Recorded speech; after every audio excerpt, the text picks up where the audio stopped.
Peace, y'all. It's your man Dave with my brother Quest, the man bringing you all things marriage, paying you huge dividends on your investment in time with us. We're talking about love, sex, having children, money, spirituality, life, communication, and anything else to help you thrive and win in your relationships. And guess what? This is grown folks' business. So get ready to make grown-up decisions. You know why? Because marriage ain't for suckers. That's the name of the program. Marriage ain't for suckers. All right, let's get into it. Hey, yo, Quest, it's time to give the people something, man. What we talking about today? What up, what up, what up, what up? It's your boy Quest. Welcome to another edition of the Marriage Ain't for Suckers podcast. You know what I'm saying? Welcome. You know what I'm saying? Oh, you trying to confuse me. That's what you trying to do. No, you tried to confuse me. I saw what you was doing, and I said, you know what? I got my dudes back. Okay, I got you. I saw what you was doing, and I was like, oh, I know what he's trying to do. Let me have his back real quick. You know what I'm saying? So, you know, because this is my dude, you know what I'm saying, ladies and gentlemen, my host, co-host, you know what I'm saying? Ladies and gentlemen, my man, my man, L. David Harris. Oh, I'm not confused no more. Get on the mic. Get on the mic. MC. You already know. Yo, Quest. Yeah. Guess what? What? Class is in the session. I'm just saying, bro. Let's get them. We've been doing it long enough where you know what I'm saying? We stutter every now and then, and when you do, or if I do, come on, man. Come on, like man. They used to say, like somebody used to say, hey, Dave, they trying to get you. Watch your back. And I'm like, I can't see my back. Talking about watch my back. I got people for that. Bruh, let me tell you something real quick, man. It is a joy, honor, and a privilege to be back on doing what we do. We had to take off last week, week before last, because we was in Mexico. You were in Mexico. In Mexico. I just want to say this, though. I said it earlier. I'm going to say it again. I'm going to be in Jamaica for Christmas. Oh, word. I know somebody there. Mm-hmm.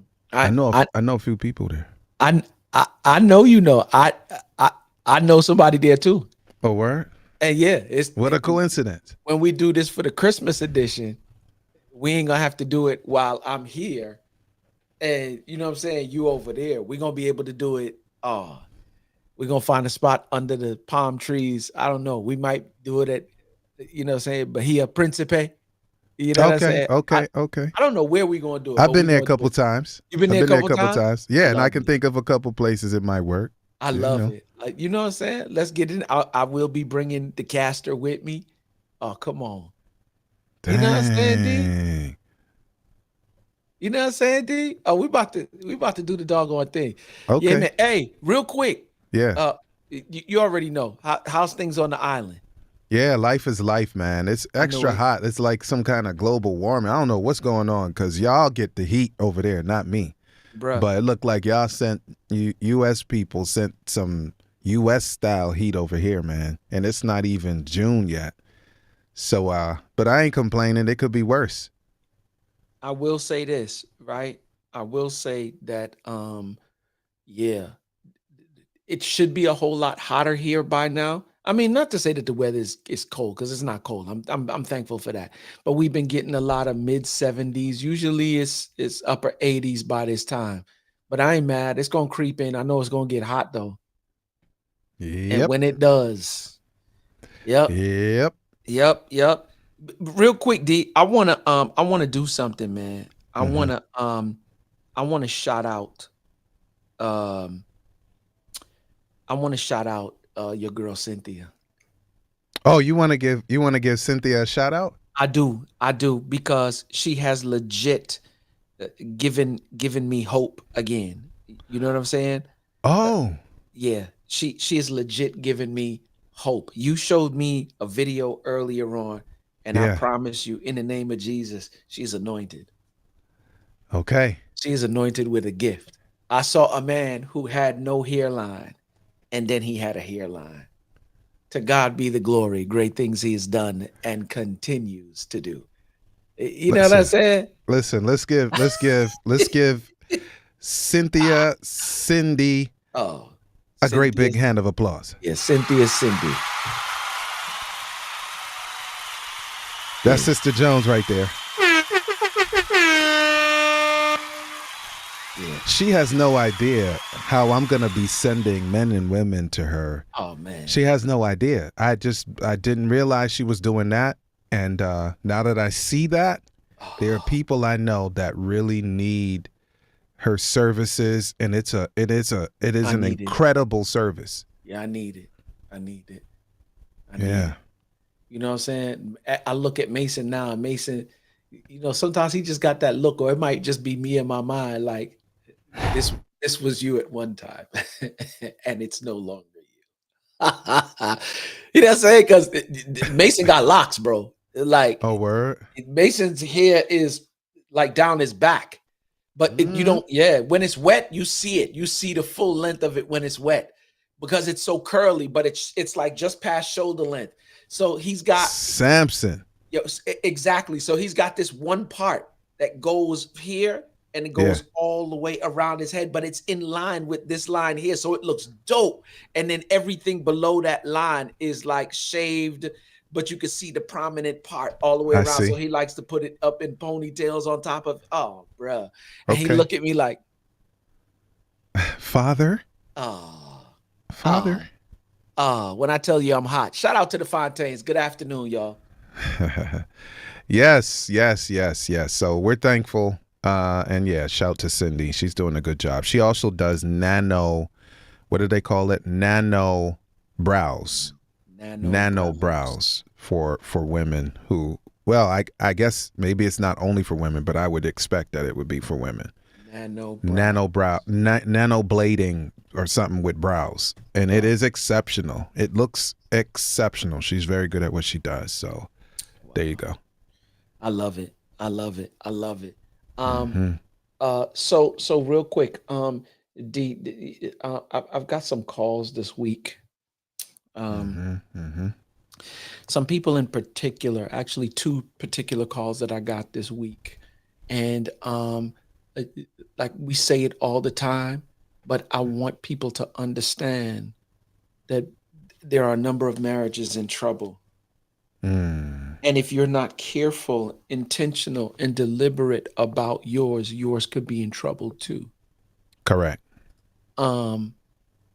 It's funny because in this season, I know Faith's love language is acts of service. And as of late, D, because I've been so concerned with work sometimes, right?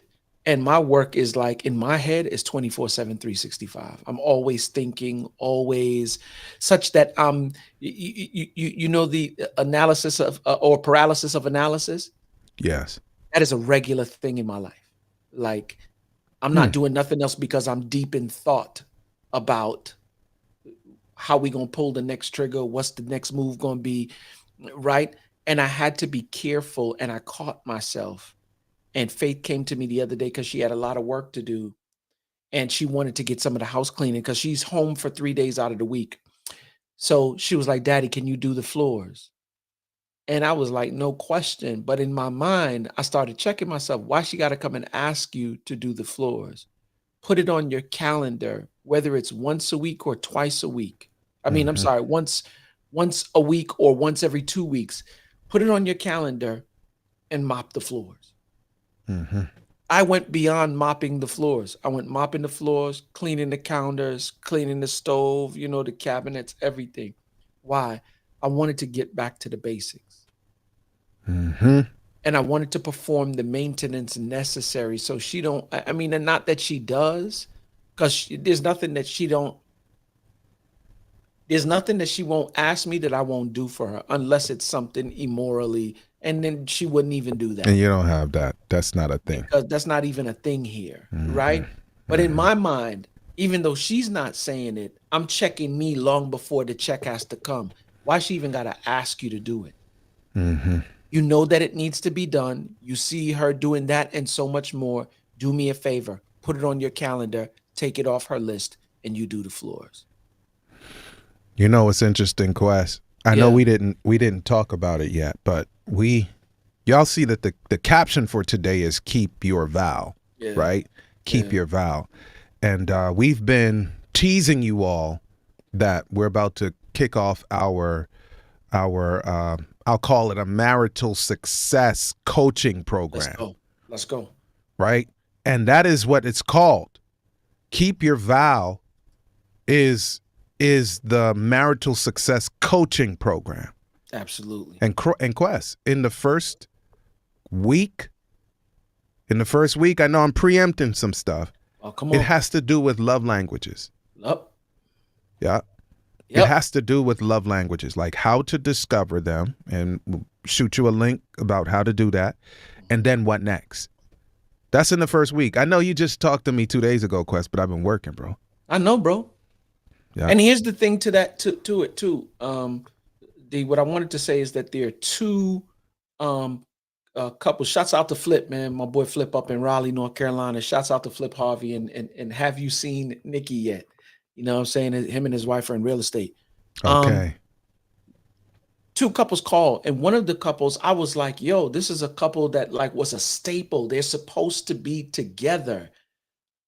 Told me like at the beginning of the year, she asked for a divorce. I was like, what? Matter of fact, when Faith and I were getting ready yesterday morning, and we were talking, and I told her, she was like, you got to be kidding me. I said, no, I'm not. So here's the funny thing. If they are susceptible to being in that position when we like, yo, they do what I tell you, D, a bomb couple. I'm talking about a bomb couple. Like they rock hard together.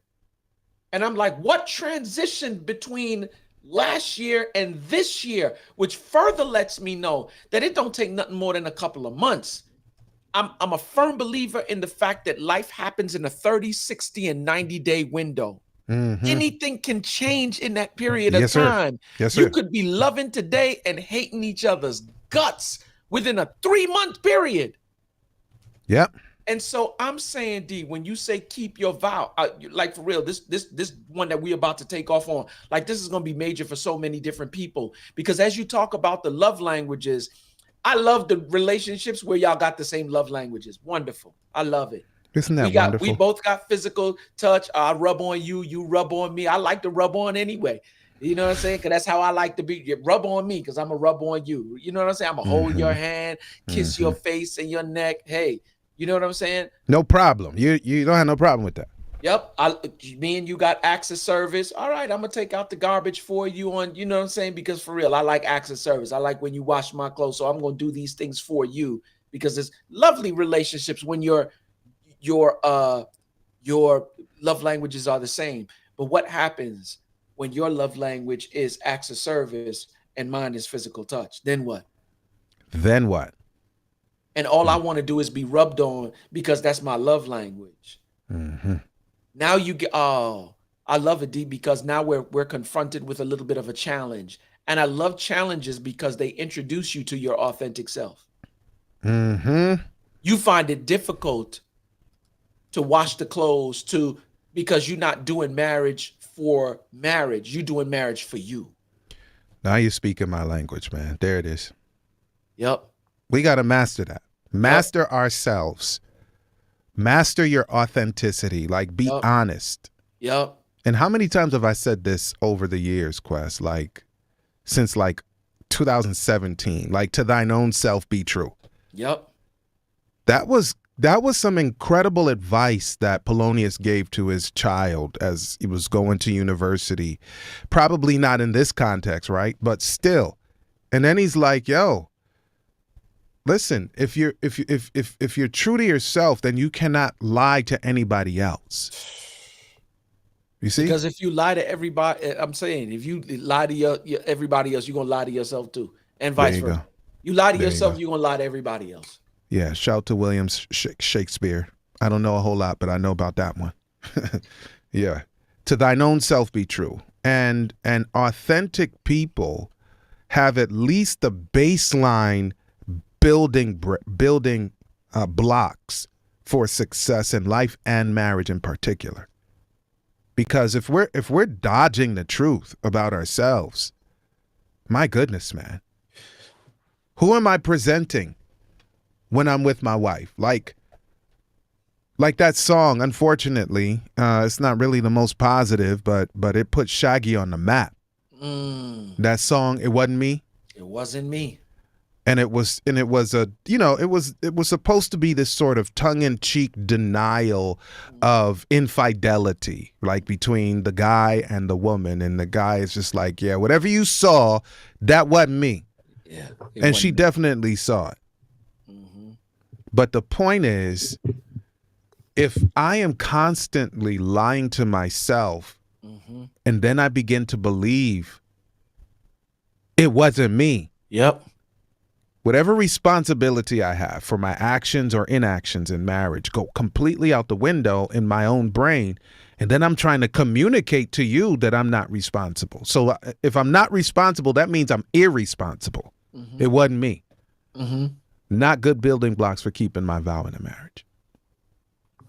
Keep your vows. Keep your vow.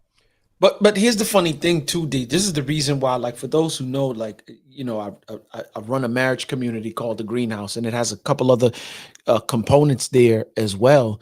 But one of the things that we specifically focus on is love, lifestyle, and legacy. Well, that's cute, Quest. But what is that? All right, love. You know, first of all, marriage requires love. Love requires commitment. Commitment requires abandoning all exit strategies, but it starts with love. What is like, does that mean the same thing for the two of us? Will you love me the way that I love you? Right? And here's the funny thing, love don't always feel good. So that's the first thing, right? It don't always feel good. Will you not buck me when I see your blind spot that you don't see and I bring it to your attention and you receive it as, I'm glad that you told me. I'm not proud of it. I'm not happy about it, but I'm glad you told me because now I know how to, you know, make my adjustments and work on this particular thing. Here's the funny thing. Before I even get there, how you're even able to make that kind of response, right? There's the second part, which is lifestyle. What is the lifestyle that we want to build around this kind of love that we're cultivating? And more importantly, which is a byproduct of that, what's the legacy going to be? How are we going to pass this on to our children so that we change the trajectory of our generations to come or our lineage for the better? Right? Every generation should be getting better and better. But at the bottom of that, of those three things, is the foundation. Who are you as an individual? I encourage singles all the time because they want, let me go back. What did Rosan say today? I'm sorry. I got to go to my man Rosan. He said it today. Okay. He said, if I could find it, I'm comfortable, is what he said. The difference between you and I is that I'm willing to suffer in silence in order to achieve success. You, on the other hand, want public praise without experiencing the private pain.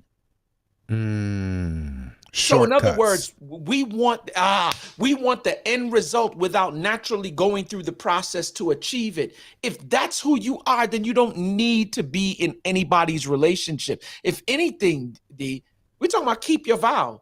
You can't keep your vow to somebody else if you can't even keep your vow to yourself. This is why the piece that you're saying now, where Polonius is like, to thine own self be true. You got to be true to you first. It's an inside job first. And I realize that a lot of us are dealing with the fruit of the situation than the root of the situation. And the least common denominator is you. If you're not working on you to become a better version for you, then don't even look to, I love the way Dr. Miles Monroe says it. He says that we should be separate, unique, and whole, heavy on the whole. That in and of itself is the true definition of being single. And if you have not achieved that level of singleness, then doggone it, don't take nobody's vow. D, don't the Bible say it's better to not have taken the vow than to take the vow and not keep it? Correct. Oh, that is correct. Come on, man. That's why sometimes I say it, and I don't want to be misunderstood in this case, but sometimes I say I'm the greatest advocate and enemy of marriage. And let me just say, if you're new to this, you new to us, this in the marriage ain't for suckers situation here, then you don't already know that I've been married for almost 22 years. And that's happily married. Can I just say can I say that right there? Happily married for nearly 22 years. I'm sorry, say that one more time. How many years? I said happily married for nearly 22 years. Right? And so when I say I'm the biggest advocate and enemy, I don't want you to get confused about the enemy part. I want you to understand that it's okay. It's not just okay. It is optimal. Like, it is a blessing if you've not committed in your mind already that divorce is not an option. It's okay if you have not already determined that, if you remain single until you get that fixed in your mind. There was a discussion, real quick, Quest. I forgot who the footballer is. For those of you for those of you in the few countries that call football soccer, that's what I'm talking about. Because most of the world calls it football. So there's a footballer in Jamaica that apparently he had some kind of skirmish in his marriage, right? And he and his wife divorced, and of course, that joke in Eddie Murphy's thing back in the day, Eddie, I get half, like half, right? Yeah. Delirious. That didn't happen. And the reason is because from a business perspective, this brother had all of his assets in his mother's name. He doesn't technically own jack.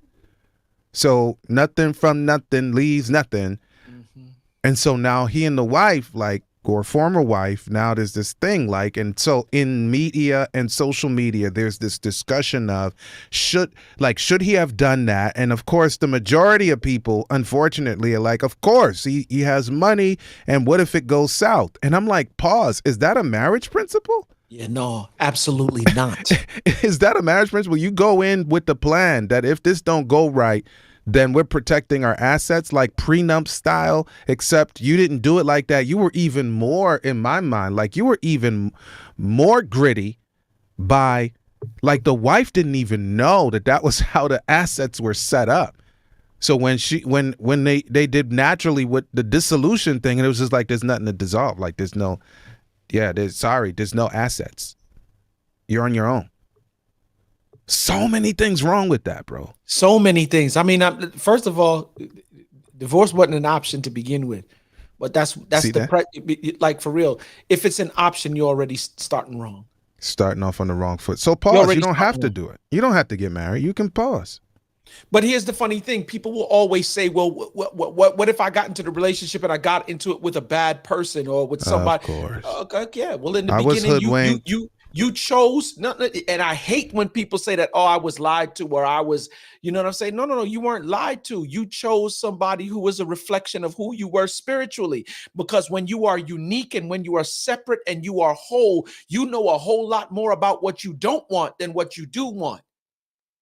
And when people start exhibiting, what's her name? She said, when people show you who they are, believe them. Maya Angelou. That is some of the most stellar advice. Believe them. It's a flip on the Polonius thing, right? Yeah. That's basic. It's the same concept. Don't lie. Okay, you're a liar, fine. But when I'm looking at you, I'm a fruit inspector. What fruit comes from this tree? Okay, apples. Well, don't try to make it mangoes, even if you love mangoes. You could love Julie, you could love Blackie, you could love Harry Mango, you could love. Sorry, I don't want to distract you, Quest. Yeah, you could love all of that. You could love all of that. East Indian, right? But if it's an apple tree, then let it be an apple tree. And if you don't like apples, then don't put yourself up under those limbs. Please don't do that. Okay, case in point, right, D? Let me say this, because I know it's an unpopular thing to say, but I'm going to say it anyway, and I'm going to help somebody. We make so many decisions and get in these relationships. Why? Once again, what my boy said. The difference between you and I is that I'm willing to suffer in silence in order to achieve success. You, on the other hand, want public praise without experiencing the private pain. In other words, there's a process to everything, and growth, even to the point of getting married. You're going to have to go through some stuff in order to be prepared for that. Remember what I said: unique, separate, and whole. Right? And here's the funny thing. Some of us, because we want the relationship so bad, you end up sacrificing pieces of yourself in order to get the end result without doing the process properly. Right? So what ends up happening is you engage in stuff like premarital sex. I know it's unpopular. I know that mindset is the unpopular thing. You engage in premarital, right? So you join in with this dude already. You become one with this dude, right? Or this woman, or you become one with this one. Oh, you did. You think it's more than a couple strokes and a tingle? Like this oxytocin, this stuff that's happening that you don't even know why. You can't control it either. I don't care what these people say. And yo, let me just keep it 100 with you. Some people's sex is mind blowing, right? I'm just gonna tell you right now, the sensuality, right, and the physical, what they do in that bedroom is no joke. And because it's no joke, you catch a soul tie. Yo, you said that like it's a charge. Pause. You said that that's like it's a charge. Soul tie. You catch. No, you a soul tie. Oh, come on. The only person I'm trying to be soul tied to is Faith Green. And you're married to Faith Green. Keep the faith. And here's the funny thing: if I'm not sharp, and if I don't hold, because I've done some stuff before, only by the goodness, grace, and mercy of God. Every now and then I'm reminded, and I'm like, okay, God, take it away, because the only person I'm trying to be soul tied to is Faith Green. Wow, you feel me? But some of us, once again, you mistake chemistry for compatibility. And now because y'all tan the Sealy Serta off the mattress and swinging from the ceiling fan and stuff, you think that you got good relationship until the challenge. Oh. You know what I try to tell people who are testing out marital blessings ahead of time? All of that stuff turns into a pumpkin at midnight. Oh. Can I say that again? Pete. Like all of that stuff turns into a pumpkin at midnight. And for those who don't know what I'm talking about, that's a fairy tale. It's a fairy tale where somebody had this great experience during the hours prior to midnight, and all of those those perceived positive experience, poof, vanished right at the stroke of midnight. And this is what happens, bro. Like when I was unmarried, I used to ask people, because I almost got married once to someone else and didn't. And then, so in that intervening period, right, I would ask married couples questions that even though I'm an adult, I'm beyond 25 by then, or just about 25 by then, I'm trying to figure out, like, what in the world, like, okay, can sexual intimacy resolve conflicts? I asked that question as a grown man, but now I'm a reborn person. I'm a reborn person who is trying to see things from virgin eyes, innocence. I'm trying to forget my past experiences, and I'm just trying to see it from the right perspective. So I just asked, almost like a little kid, like, how far does this go? Since my context was physical intimacy, you see? And they were like, no, that doesn't resolve anything. It resolves nothing.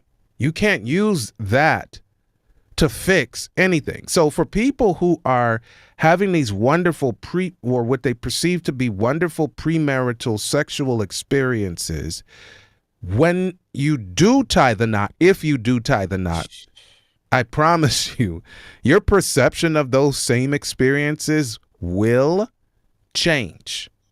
Will change. And you'll wake up one day, I don't know if it'll be a week, a month, 2 years, a year. You'll wake up one day and be like, who is this person? Even if you've been with them for 6, 7 years. Even if you've had these certain physical experiences hundreds of times, you can't even count. And it seems like a shallow discussion, but it is not, I assure you.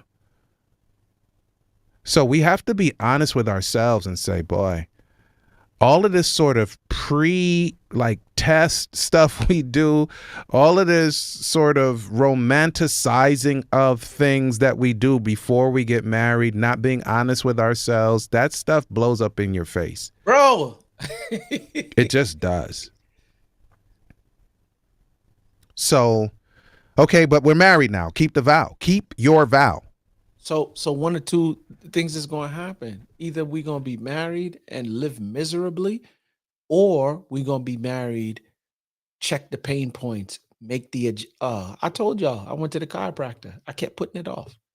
My range of motion, D, when I stuck my arm out, right, was probably from here to maybe right about here before it started hurting me. When really and truly, my range of motion should be all the way back here.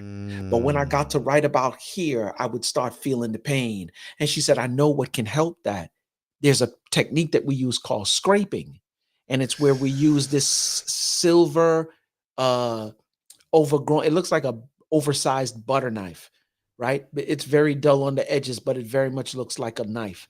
But she says we scrape back and forth over the muscle to get deep into the muscle fibers so that they can be right. Because sometimes what happens is when you, let me tell you something. She started that scrape. She said in most cases you end up bruising, but she said it goes away. Think? She said it goes away. Well, she went in and about 20 seconds, 30 seconds into the scraping, I was hollering. Yeah, I'm sure. She's like, I know, but trust me.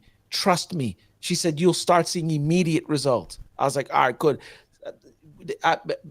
She had the paper. I pulled down the paper towel, rolled it up and bent it and put it in my teeth. That's how. It's like a so bit. like a bit. So I could be like, you know what I'm saying? But it was hurting. I'm sure it was. D, after she took the thing off, the range of motion that I had was phenomenal. I'm talking about immediately. I could feel the sensitivity on the surface of my skin, but inside the muscle, the range of motion had already increased. It had already increased. And that's the thing with some of us. You don't want to address the pain points, so you'll never get to where you need to be. Your marriage will never have the range of motion that God created it to have, because you will not sit. It's almost like I'm sick and tired of telling people, like, just get out the way. You know what I'm saying? Get on your ludicrous and move. Get out the way. Yeah. Get out the way. Yeah.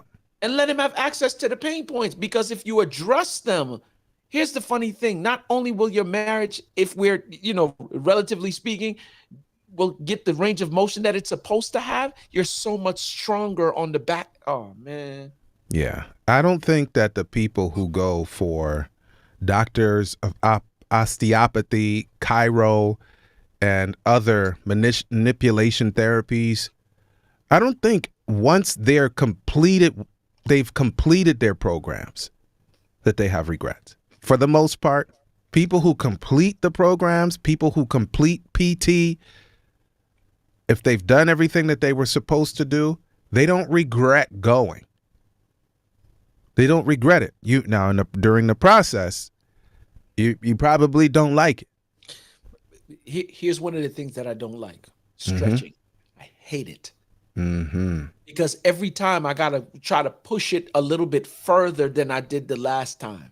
Yeah. I despise stretching. Despise it. Because the kind of stretching, you know what I'm saying, you come up, back, you know what I'm saying? Take a deep breath. Elvin, all of that stuff. Yeah. And when you're on the floor, you're pulling your knee into your chin and your back is flat on the floor, all kind of stuff. I hate it, right?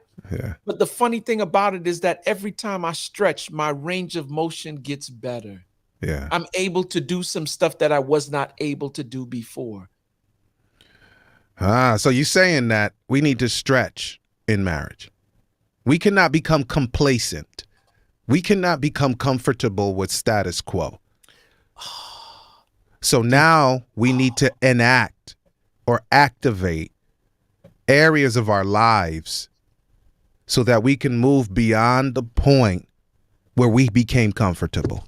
I'm sitting here and God just deposited it in my spirit why it's so important to keep the vow, because the vow keeps you in place to do that which you don't want to do. Character development. Okay. So he just said that he shows the vision and the end result without showing you the plan. I might run away if you show me the plan, Quest. I'm just saying, because in my mind is going to Job. My mind is going to David. My mind is going to Joseph. God said, Job, I'm going to make you like for real, right? And you're going to have this and so much more than what you. Now, Job was already a baller.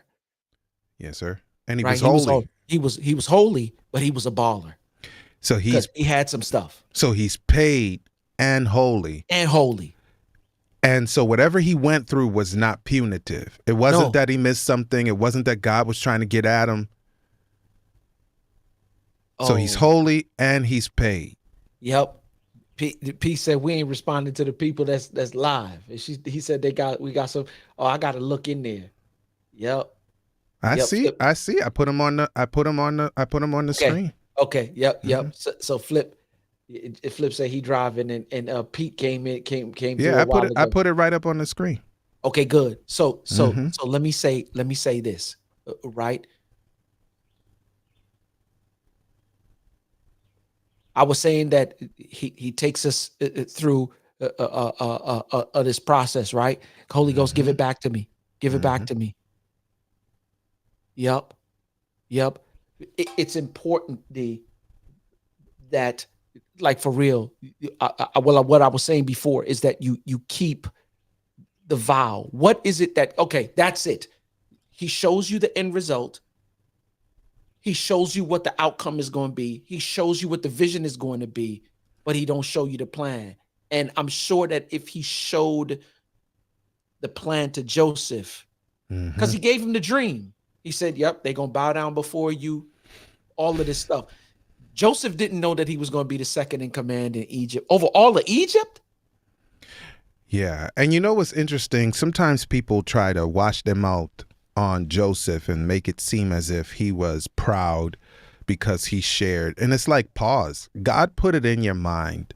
So you're saying you can't share what God puts in your mind? That's it. So he wasn't proud. I don't see that in the Bible. I don't see it either. But so he's sharing without understanding, true. But did it not happen exactly as God put in his mind and he uttered without understanding? Here's the funny and was thing. It also not protective, Quest? I wanted to get to that. Like, what God put in him and on him was protective for the then known world. The vision that he gave him, the empowerment that he gave him. Okay. Was protective of the then known world. Of course it was. Here's the funny thing, though. It's just proof to the fact that when God gives you light, some people not going to like the light that he gives you. But what if you don't like the light God gave you? What if he punched out? What if he decided, you know what, man? You see how these boys treated me? I'm done. Yep.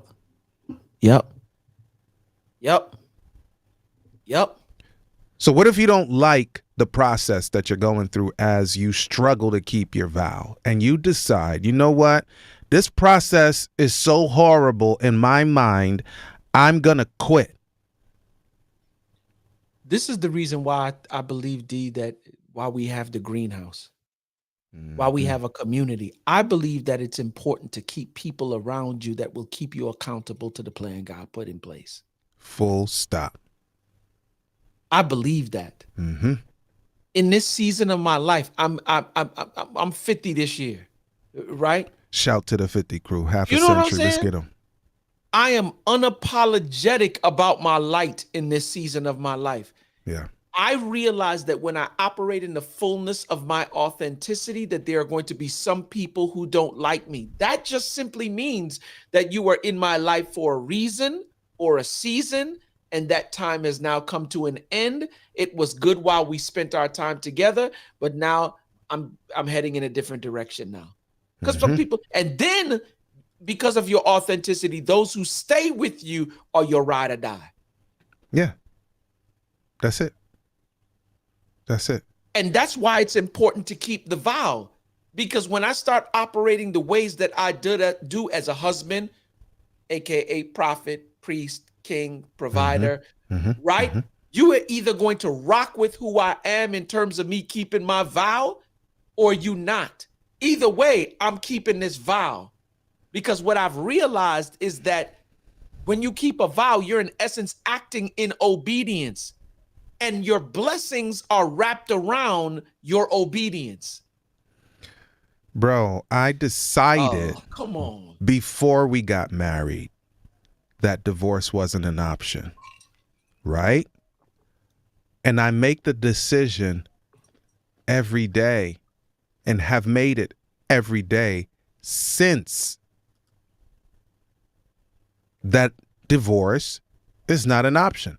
I've even played through some scenarios in my brain. I'm talking about trigger. I'm not saying y'all need to do this. You don't need to play with your brain like this. But that's what I do for a living. Like, I'm a coach and, you know, I have a psych background, behavior modification and management. So, yeah, I'll play through the scenarios because I can get in and out of that stuff safely, right? So I'm not saying y'all need to do this because this is probably not a good place, right? Yep. But I play through worst case scenarios once in a while.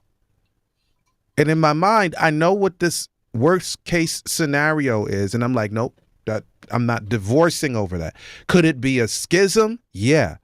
Could it mean something undesirable that I don't want to really talk about or entertain at this moment? Yes. But divorce is something else. Divorce is going and signing up a document that says you, Simone, and I are no longer one. Legally, we are now dissolved.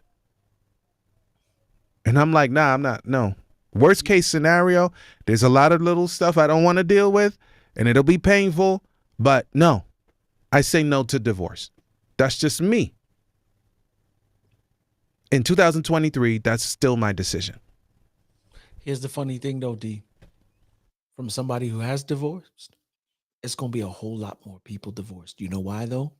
See, there's a difference between the way that you and Simone did your marriage and the way that I did my first marriage. Yeah, true. You went through a process.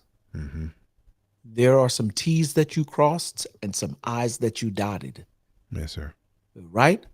There were some things that I got caught up on, thinking that that was foundation enough for us to be enough in marriage. I was dealing with leaf work, branch work. Wait. Pause. Go again. So, once again, there's a difference. If you guys ever get to a point, you can legit be in a good place, even though you may be looking at divorce. Why? Because of what you did in terms of your foundation, who you are as an individual. It rides through you and Simone's love. It's the foundation for everything that you do in terms of lifestyle, and Josiah benefits from it in legacy. The chances are even greater that Josiah will be dope in his relationship and the next generation of relationships to come, simply because of what you and Simone did in terms of foundation. What I did in the beginning was not go through that process. And I engaged in premarital sex, and the loving was dope. Let me not even fool you and think that just because she wasn't for me, that sex wasn't, it was bananas. Let me just be I'm not celebrating it. I'm just telling you that this is how some of us are getting caught up. We based what we thought we were going to do in terms of relationship on that. And that is not sustainable. That's not even a good foundation. I was dealing with leaf and branch work, external extremities, and not root work, inside job. In other words, I made lifelong decisions based on temporary circumstances because I was not unique, Ooh.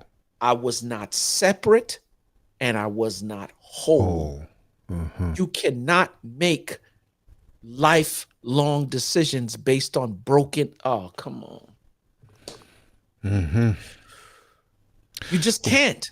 Or the same intellect that got you into that mess. You can't use that same intellect and make lifelong decisions. You can't. So here's the thing. Quest and I have been doing a lot of good work apart from one another. And with the exception of Marriage Ain't for Suckers, where we joined to do this together. But all of that culminates now in the coaching program that we're going to launch in short order. And you guessed it, right? Keep your vow. Like, that is it. It's a marital success coaching program. It's an investment. But listen, this kind of investment is generational in nature. Can I give you an example, Quest? Please do. This one, everybody in the world, whether you agree or you disagree with how I arrive at this point, everybody in the world can feel this right here, what I'm about to say to you. There was this dude named Abram, became known as Abraham or Ibrahim, depending on your language, who was married to Sarai, who was known as Sarah. Abraham and Sarah, thousands of years ago, were married. And for whatever reason, they disbelieved God's promise to them, and they brought another woman into their marriage.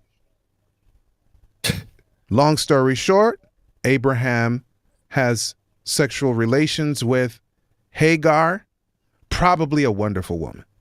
Probably. Ishmael comes. And from Ishmael and their second child, which would have been between Sarah and Abraham, the married couple part, they have been blowing up stuff for generations to this day. Because Ishmael's descendants and Isaac's descendants to 2023 they still don't with each other get along with each other.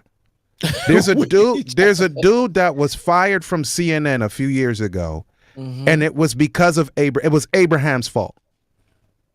I'm not talking about the politics of CNN versus some other network. I'm just saying, this dude was talking slick about the descendants of Abraham, Ishmael and Isaac, and he said the wrong thing, and he got fired in the 2020s because of Abraham. So relationships are pivotal, and you cannot take marital relationships lightly because they have generational impact. I think you said something about legacy, bro. They said it transcends to at least 7 or 8 generations deep. So we're not talking about your grandchildren or your great grandchildren. We're talking about your great grandchildren 7 times.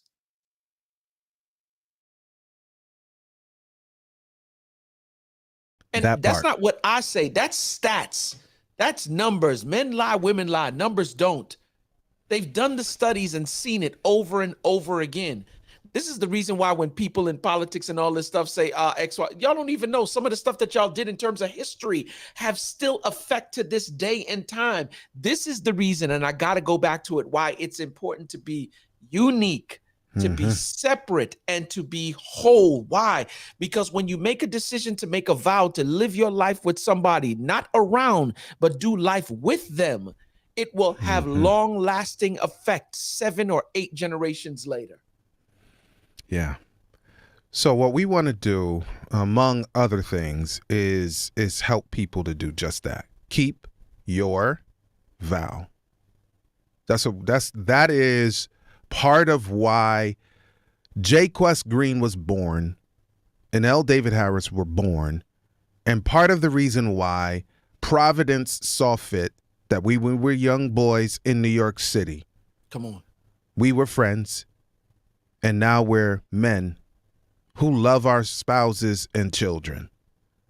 That is part of the reason all of these years later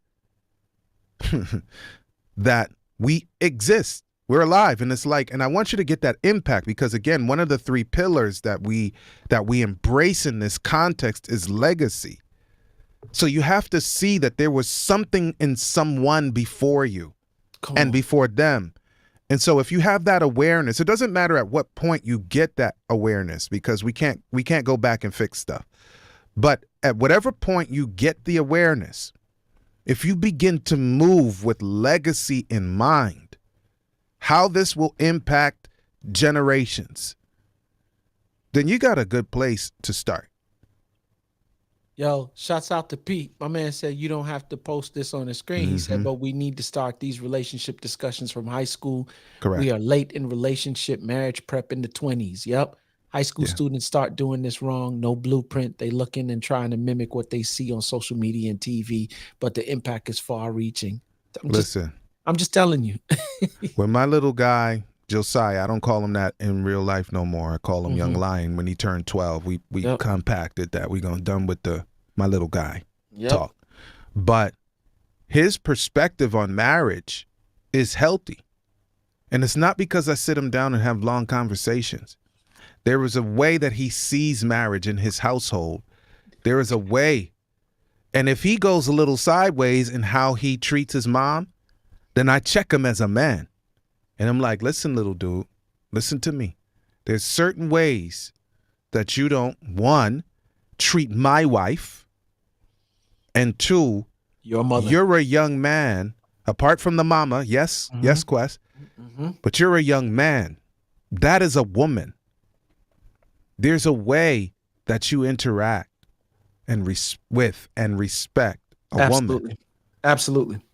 You see, he doesn't know that this is attached to marriage, but he sees marriage lived out in front of him in a healthy way and family.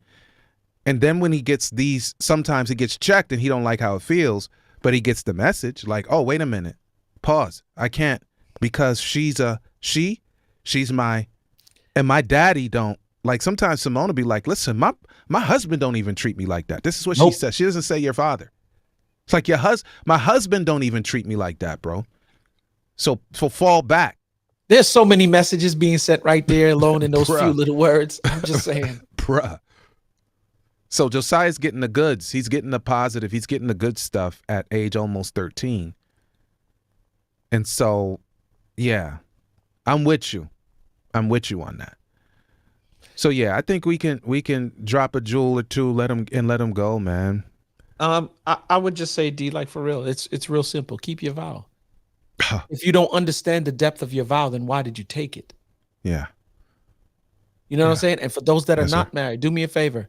Become single or separate, unique and whole, and know what you are taking in terms of a vow. Oh, come on. Do the knowledge, D. God only brought Eve to Adam to interrupt what he was already doing. He wasn't concerned. All he was concerned about was tending to the garden and his relationship with God. God said it wasn't right that man should be alone because you heading too much. You need some balance. I'm just going to put this woman here for you and present this woman in terms of balance. Yep. To help complete you. Help me to help complete. Wow. Yeah, before we get off into something extra deep again, I think we making about the impact that we can for this moment in time. But yeah, y'all stay tuned, man. We coming at you live and direct with some good stuff soon. Stay focused. Yeah. There you have it, y'all. I hope you've enjoyed your time with us. Marriage is about mutual love and mutual respect, and it works for those willing to make it work. Real talk, our spouses are treasured jewels given to us to make life better. And the sooner we learn to value one another, will be the sooner we become the absolute best versions of ourselves we can be. Until next time, peace.